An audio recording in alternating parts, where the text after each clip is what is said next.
The budget that I'm proposing has no tax and no fee increases. Some big promises despite a looming massive deficit. Lawmakers in Annapolis begin the 2026 session with a long list of priorities and one major obstacle, the budget. And I think Marylanders want to hear that if they're paying this much money in taxes, that they want to hear that they have an effective, cost-efficient government. Republican leaders in Annapolis say they agree about not wanting higher taxes and fees, but they don't agree on everything. We look deeper at the issues and where they have different approaches.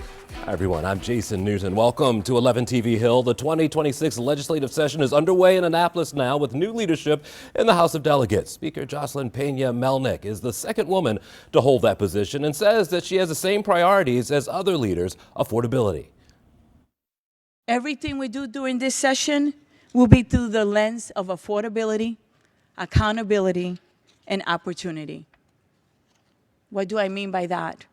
When I talk about affordability, I'm talking about housing, energy, and healthcare. Those will be our priorities.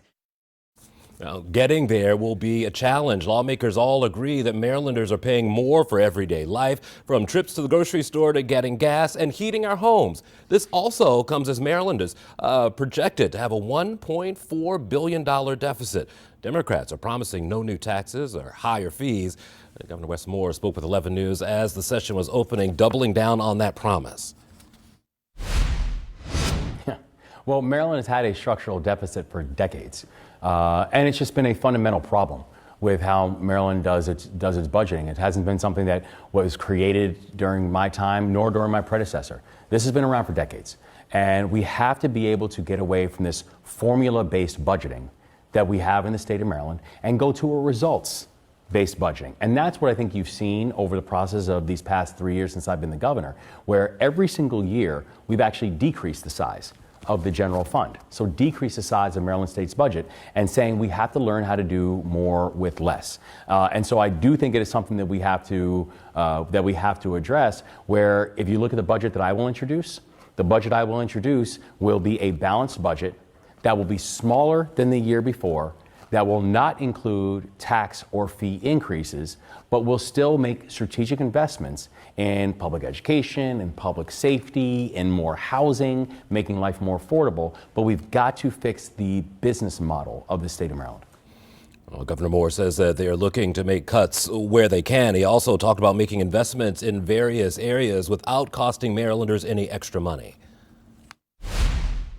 Well, if you look at every bill that I will be introducing, my priority bills, they don't add a cent to the deficit. And in fact, if you look at the proposal that I'm making, it's actually focusing on things like making Maryland more affordable, making Maryland more competitive, and protecting our people. This is actually ways of giving money back to the people of the state of Maryland. So we're going to focus on things like going after these large corporations that keep on jacking up prices in supermarkets when people are going and buying groceries.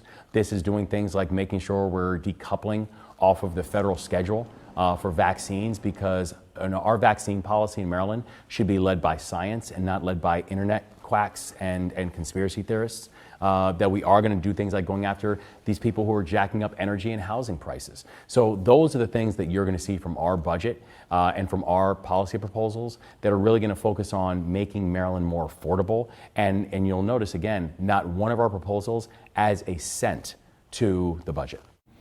After months back and forth, the governor and transportation secretary, Sean Duffy, they discussed the Key Bridge face to face. And the meeting last week appears to have been productive, releasing a joint statement agreeing that they made significant progress on cost sharing and speed. Now, the cost to rebuild has more than doubled, almost tripled, could be as high as $5.2 billion. Governor Moore talked about his plans to work with the federal government to make sure that it is done well, while saying that he does not expect a blank check. The facts are this is the fastest moving major project that is taking place in the United States of America. When they said it would take 11 months to clear the federal channel, we got it cleared in 11 weeks. When they said it could take years to get permitting, we got permitting done in months. When they said it could take 5 to 7 years to get to a 70% design build, we got to a 70% design build in 14 months. So this is the fastest moving major project in the United States of America right now. And we are going to continue working together to ensure that we are going to build this bridge that's not just going to make the people of Maryland proud, but the people of this country proud as well. A 100% cost share does not mean a blank check, right? A 100% cost share essentially is bridge financing, because this is the only project in the entire ER that's actually under litigation. The reason the Key Bridge fell was not an act of God. It was an act of negligence. It was the fact that you had a ship company that let a ship leave that dock despite knowing the problems that that ship has. This is going to be the most expensive maritime tragedy in our nation's history. We're currently in litigation, and frankly, for the number we're looking for, the American people are going to be made whole on this. What 100% cost share is just simply saying it's bridge financing. And so we know that this bridge, because the span is going to be larger, and that's not from anything that we did, that's from the federal government, we know that there's more security and safety precautions in place. Again, not from anything that we did. That is something that actually came from the federal government. So we're just simply complying with federal guidelines, and we're going to make sure that it is done, but also this litigation will make sure that the American people, the intent is that the American people are going to be made whole in this. WBAL TV 11 News Investigates has been looking into letters sent to more than 180,000 Marylanders saying that they were overpaid unemployment benefits. Many date back 4 to 5 years now. New audit shows the Department of Labor can only ask for repayment for up to 3 years. We asked the governor to explain the approach the administration is now taking.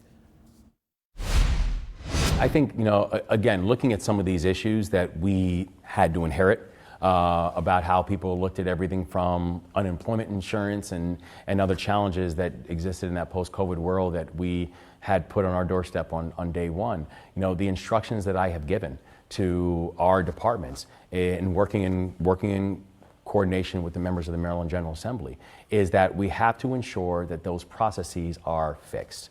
And so going back and seeking not just a short-term fix for what happened with unemployment insurance before, but actually making sure that this never happens again inside of the state of Maryland is something that I know is happening within our Department of Labor, and looking for long-term accountability.